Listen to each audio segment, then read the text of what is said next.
Hey, how's it going? Hey, great. I've got this ancient Japanese katana, signed by Koide Ishida himself, and I'm interested in selling it. How much are you looking to get? Oh, $1 million. You mind if I have a buddy of mine come check it out? Welcome it. All right, let me go give him a call. All right, thank you. A normal day at the pawn shop quickly becomes something unexpected when a strange katana is placed on the counter. At first, it just looks like an old sword. But there is something about it that makes everyone stop and take a closer look. The blade seems to carry a deep history, strong craftsmanship, and a possible value that sounds almost unbelievable. Experts begin to study it carefully as tension rises in the room. So this is actually a very decent sword. So is it considered a sword being that short, or is it a knife? Generally it's called a dagger. It's Okay. Katana, it qualifies as a dagger, but it's still a sword in a sense. Rick Harrison watches closely, trying to understand what he is seeing. Is this katana really worth millions? Or is it just another overhyped item with a big story behind it? Join us in this video as we reveal the details. The $50 million katana that shocked Rick on Pawn Stars. On what seemed like a normal day inside one of America's most famous pawn shops, everything changed when a quiet man walked through the door carrying a long object wrapped carefully in black cloth. At first glance, there was little about him that stood out. He did not look like a wealthy collector, a museum expert, or someone carrying a priceless treasure. He looked like an average man in his 50s, calm and modest, the kind of person who could easily pass unnoticed in a crowd. Yet, what he carried in his hands would soon create one of the most shocking moments anyone in that building had ever experienced. He approached the counter slowly and placed the wrapped object down with unusual care. That small action alone began to change the mood in the room. People who handle ordinary items do not usually move with that kind of caution. The owner of the shop, a man known for seeing everything from rare coins to presidential artifacts, immediately sensed that this might not be a typical sale. Over the years, he had developed an eye for history, value, and deception. He had seen priceless treasures and worthless fakes. Very little surprised him anymore. But this was different. When the black cloth was slowly removed, what appeared beneath it was a sword of stunning beauty. It was not simply old. It looked extraordinary. The blade was long, elegant, and curved with remarkable precision. Its steel surface seemed almost alive under the light, showing patterns and textures that suggested exceptional craftsmanship. Along its edge was a temper line, known in sword-making circles as the hamon, and it immediately stood out. This was not the kind of detail commonly found on decorative swords or cheap replicas. It carried the visual language of true artistry. The handle was equally impressive. Wrapped in ray skin and silk cord, it appeared carefully crafted with both beauty and purpose. The fittings showed signs of age, but not neglect. Instead, they suggested a history of preservation. This was not an object casually left in poor condition. It had been protected. The owner's first question was simple: where did it come from? The answer only deepened the mystery. The man explained that the sword had belonged to his grandfather, an American military officer stationed in Japan after World War II. During that period, Japan was in social and political upheaval. Ancient family treasures, cultural objects, and weapons often changed hands under difficult circumstances. According to family history, the grandfather had been trusted by a Japanese man connected to a samurai household. Fearing that the sword might be seized, destroyed, or lost forever, the Japanese family reportedly passed it to the American officer with one request: keep it safe. For decades, that was exactly what happened. The sword was reportedly stored quietly in a wooden chest in Ohio, wrapped and hidden away. It was not displayed as decoration. It was not sold. It remained in silence, protected but largely forgotten. Only after it passed down to the next generation did questions begin to emerge.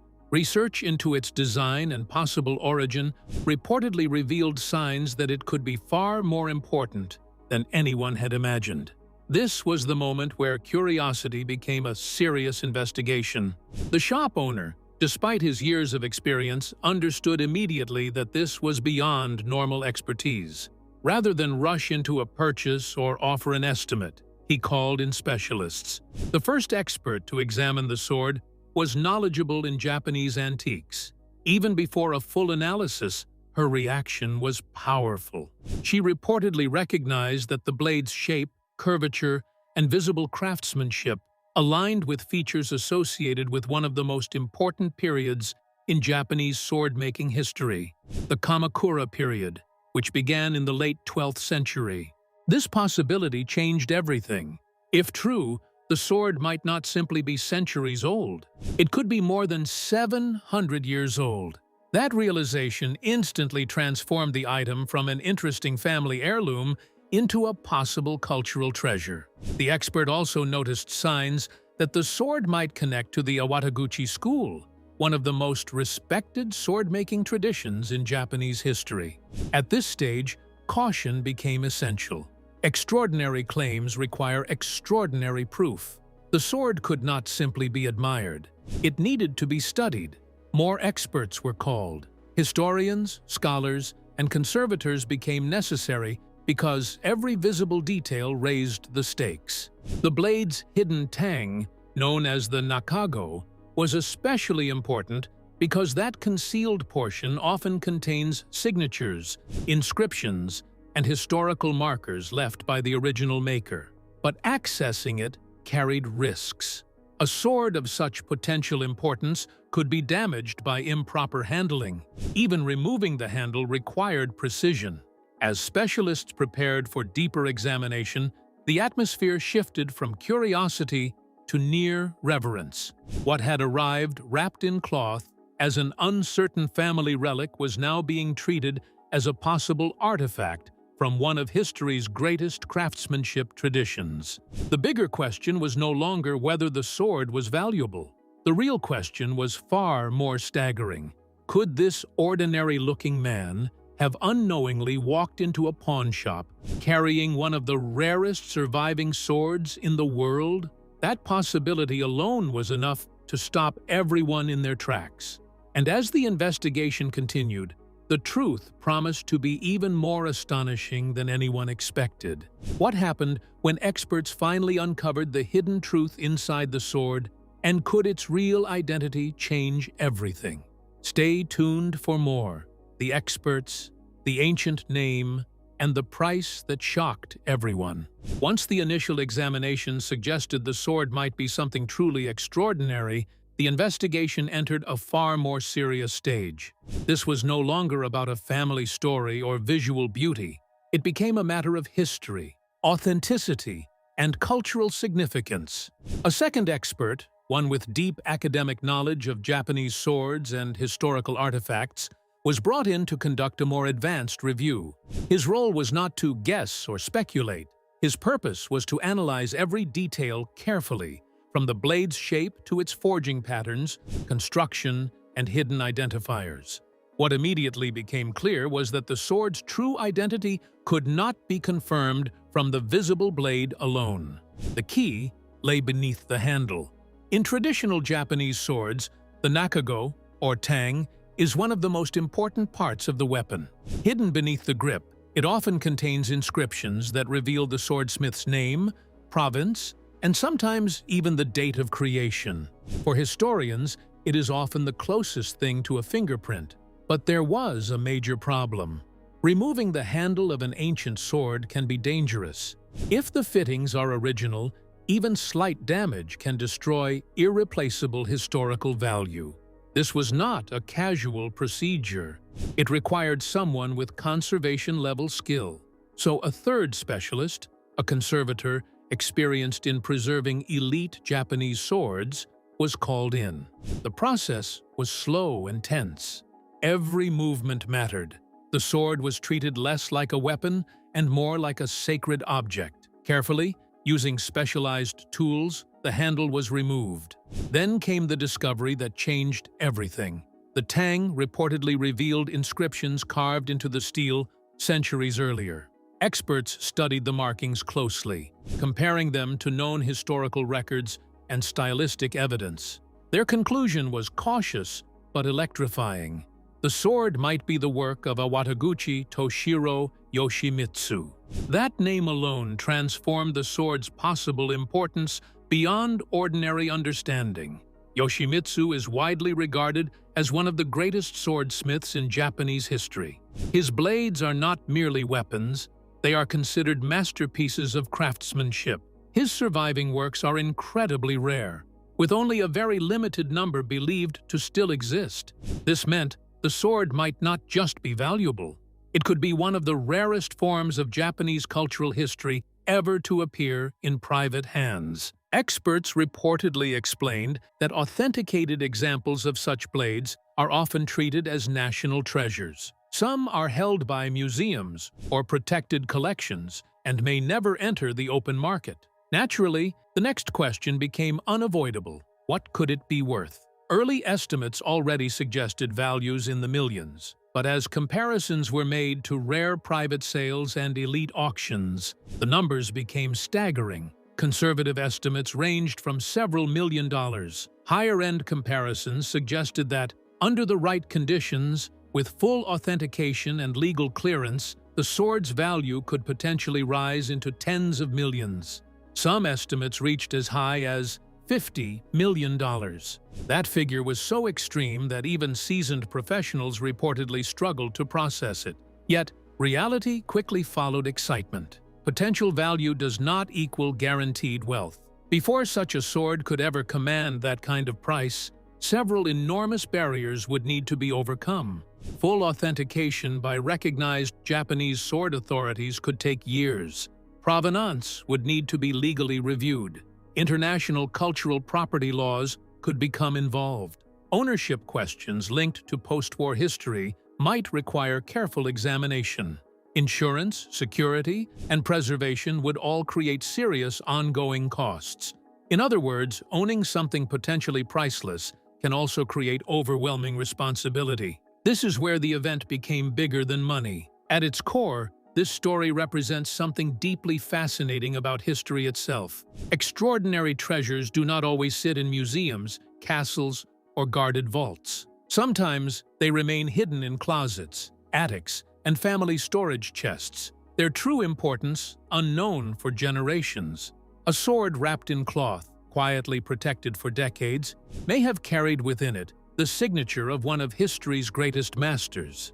When experts stopped focusing on the stories and started examining the blade itself, what hidden truth about ancient samurai swords finally began to emerge? Let's delve deeper. The hidden truth behind ancient samurai swords. Japanese swords have long been surrounded by mystery, family stories, and powerful legends, but their true value depends far more on craftsmanship, history, and authenticity than on dramatic tales passed down over generations. In several evaluations of old swords believed to be samurai weapons, experts revealed that these blades could range from priceless historical treasures to nearly worthless reproductions, and the difference often came down to details hidden deep within the weapon itself. Many swords found in American homes were brought back from Japan after World War II. Soldiers often returned with military items, souvenirs, or cultural objects, and among the most desired were Japanese swords. Over time, these weapons were passed down through families, usually with little documentation. Because of this, many descendants inherited impressive-looking blades, along with stories about their origins, age, or use. Some families believed their swords were centuries-old ceremonial weapons. Others claimed connections to famous battles, noble families, or brutal executions. One sword believed to be a 16th-century ceremonial weapon turned out instead to have been forged in 1863. Though younger than expected, it was still historically important because it was tied to a period of civil war in Japan. Rather than being a tool for religious executions, as family stories suggested, its inscriptions showed loyalty to the emperor during political conflict. This discovery changed not only the sword's story, but also how its value was understood. Historical truth replaced myth. Another sword proved to be far older and more valuable. Examination of its tang and construction confirmed it came from the late 1500s and had been made by a respected master swordsmith. Traditional Japanese sword-making required folding steel repeatedly to strengthen the blade, creating weapons known for both beauty and deadly precision. A genuine blade from this period held substantial value because of its craftsmanship, age, and proper documentation. In this case, authenticity transformed the sword from an uncertain collectible into a highly valuable historical object. Not every sword proved genuine. Some weapons that appeared extraordinary were exposed as modern reproductions made to imitate ancient Japanese blades.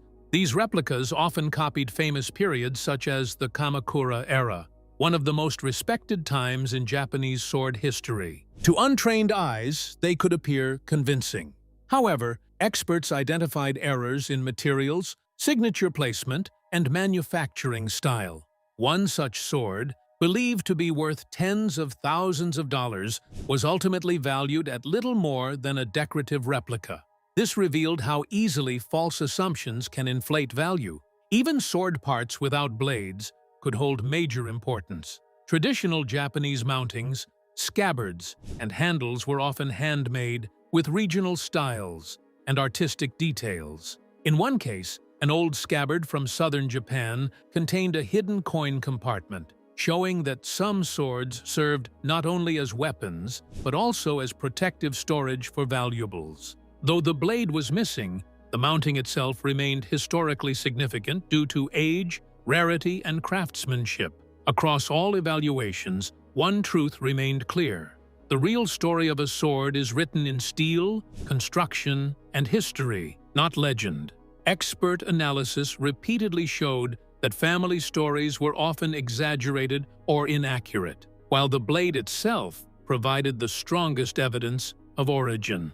Age alone did not guarantee value. Condition, maker, historical context, and authenticity mattered more. Ancient Japanese swords represent far more than weapons. They are records of craftsmanship, political conflict, social class, and cultural tradition.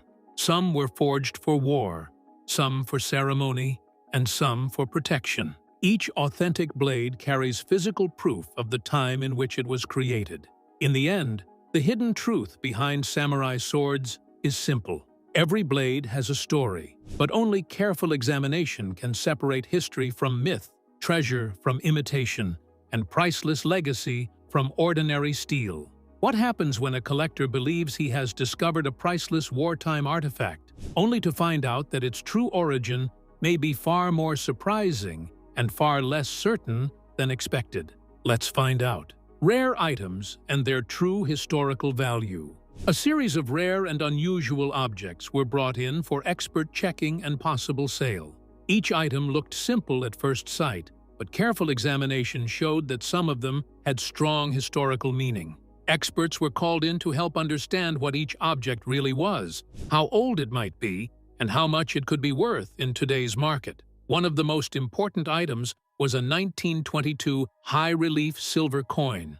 The owner said he got it during a poker game and did not fully understand its real value. At first, it looked like an ordinary old coin, but experts quickly noticed it was something special. The coin is known as a high-relief design. This means the picture on the coin stands out more than normal coins. Experts explained that this design was difficult to produce many years ago, so only a small number were ever made. Because of this, the coin became very rare over time.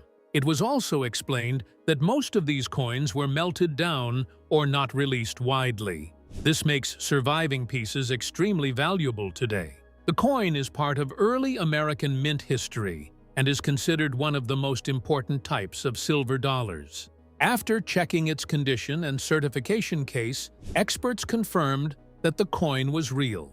Market comparison showed that similar coins had sold for very high amounts, sometimes over $100,000, depending on quality. The final agreed value for this coin was around $80,000, showing how a small object can hold very large historical and financial importance. Another item brought in was a very old French double-barrel firearm with strong decorative work. The gun had gold designs on it and was carefully made with high-quality materials like walnut wood and steel. Experts explained that this type of firearm was not just a weapon, but also a luxury item. It was made during the time of major French historical figures, including the period linked to Napoleon. Only wealthy people or high-ranking officials could own such weapons.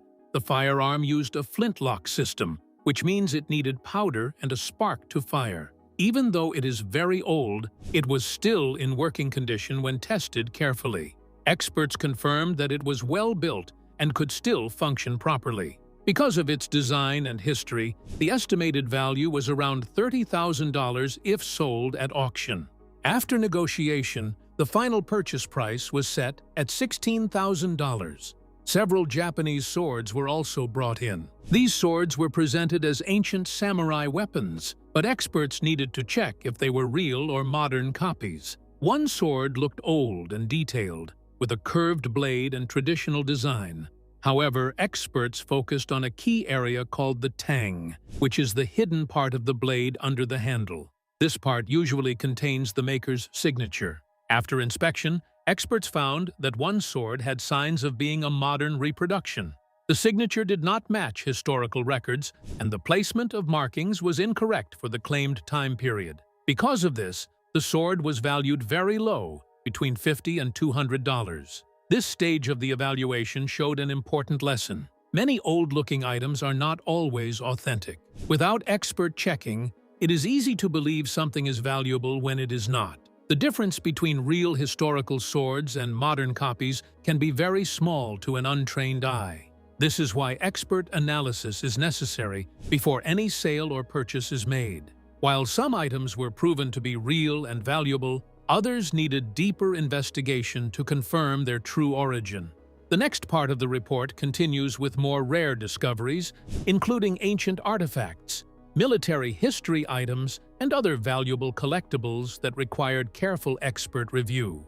How do experts separate real history from imitation when an artifact carries both military and ancient significance, and how is its final value determined? Let's learn more ancient artifacts, military relics, and final valuations.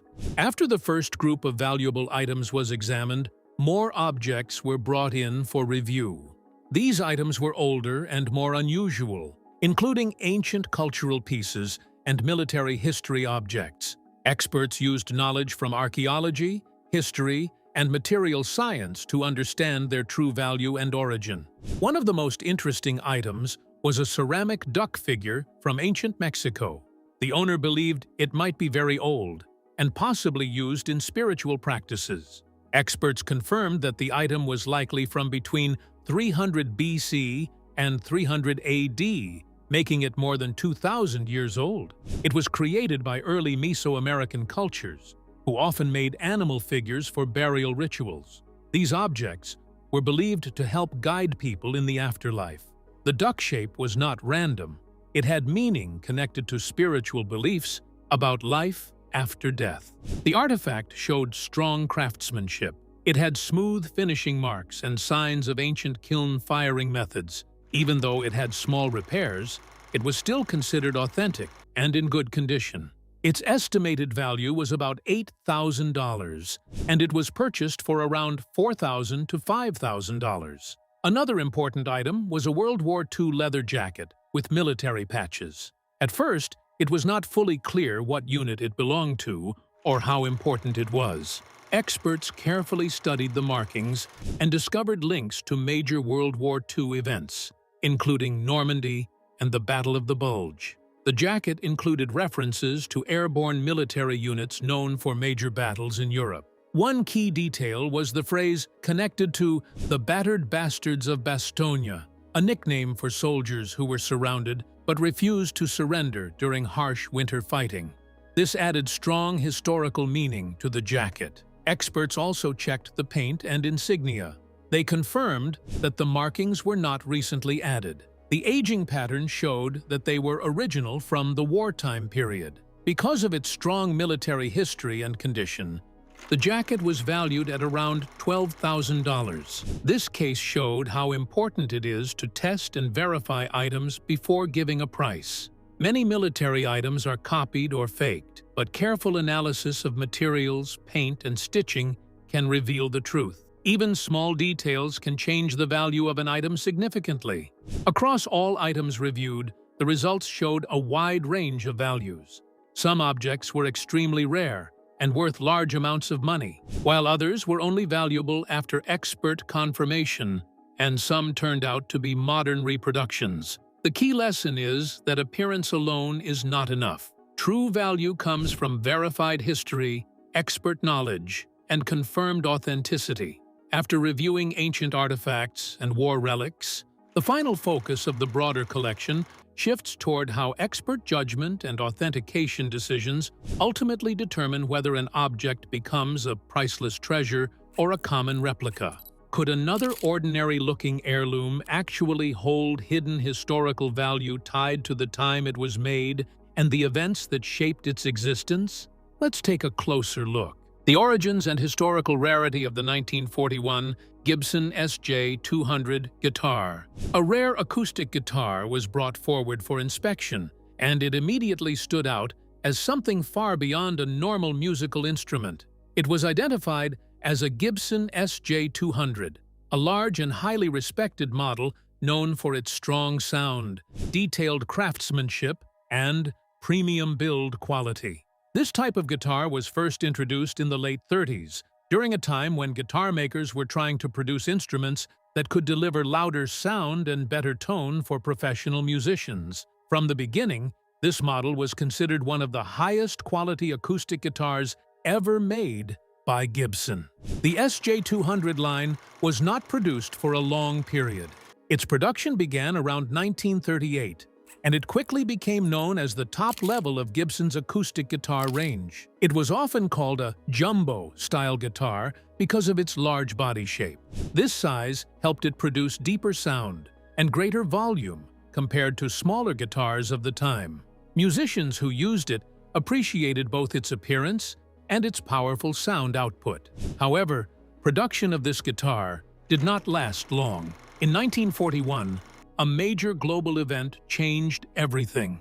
The United States entered World War II after the attack on Pearl Harbor. This event caused many factories and companies to stop making luxury items. Instead, they were redirected to support the war effort. Musical instrument production was not considered a priority during this time, so many guitar models, including the SJ-200, were no longer produced in large numbers. Because of this interruption, only a very small number of SJ-200 guitars from that early period were ever made. Many of those have been lost, damaged, or heavily modified over time.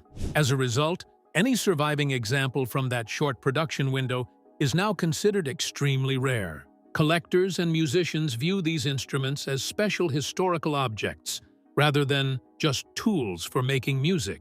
The guitar in question also carried another important detail. It was linked to a well-known musician, Stephen Stills, who is recognized for his major role in American rock music.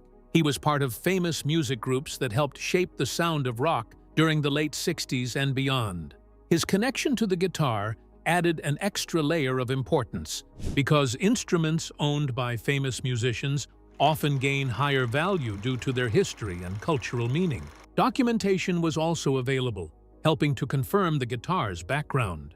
A written record of ownership helped show that the instrument had passed through the hands of a major music figure. This type of proof is very important in the world of collectibles because it helps confirm that the story behind the item is real and not just based on claims. By this stage, the guitar was already seen as more than just wood, strings, and metal. It was being treated as a rare piece of music history shaped by time, war, and artistic legacy. This set the foundation for a deeper evaluation of its condition and financial value. Once the history and rarity are understood, how do experts decide what such an item is actually worth in today's market? Let's find out. Condition, valuation, and final sale of the legendary guitar. After the historical importance of the guitar was understood, Attention shifted to its physical condition and market value.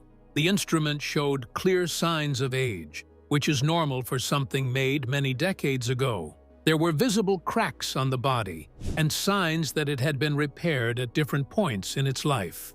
These marks of wear did not reduce its importance. Instead, they showed that the guitar had been used and preserved over a long period of time, which often adds character and authenticity in the eyes of collectors. Even with these signs of aging, the structure of the guitar remained stable.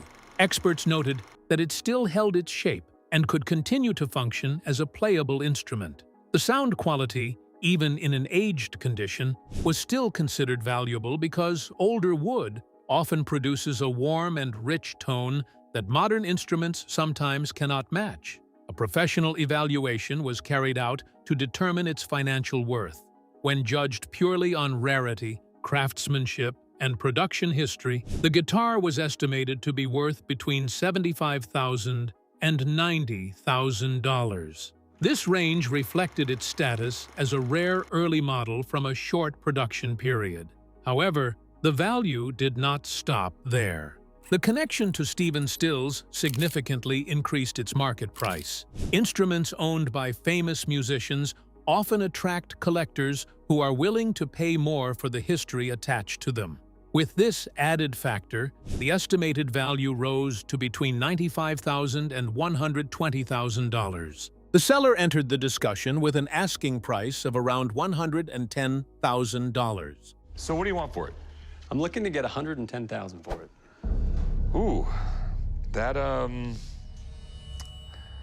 sounds like a lot. This price was close to the expert's valuation, showing that the seller understood the importance of the item. Negotiations followed in a careful and steady way, with both sides discussing value, history, and condition. After some back and forth, an agreement was reached at $85,000. I'll give you 80 grand. I can do 90. That's gonna be my... I think you can do 80. I don't think I can do 80. This final price was lower than the seller's original expectation, but still represented a strong purchase based on market conditions and resale potential. The agreement showed how negotiation often balances emotion, history, and financial logic. The guitar was not treated as a simple musical tool. It was seen as a rare historical object connected to music history, wartime production changes, and a famous artist's legacy. Its value came from a combination of age, rarity, condition, and cultural importance, making it a highly significant collectible item. In the end, the pawn shop reveals how ordinary objects can carry extraordinary value when history, rarity, and condition are uncovered. Each item tells a story that goes beyond money, where careful evaluation and negotiation turn forgotten possessions into meaningful discoveries with surprising worth in today's market. What do you think about samurai swords? Share your thoughts in the comments section below. Thank you for staying with us as we explored the world of rare finds and hidden treasures inside the pawn shop. If this deep dive into these incredible discoveries keeps you engaged, don't forget to like and subscribe. Click the next video on your screen for more surprising stories. See you there.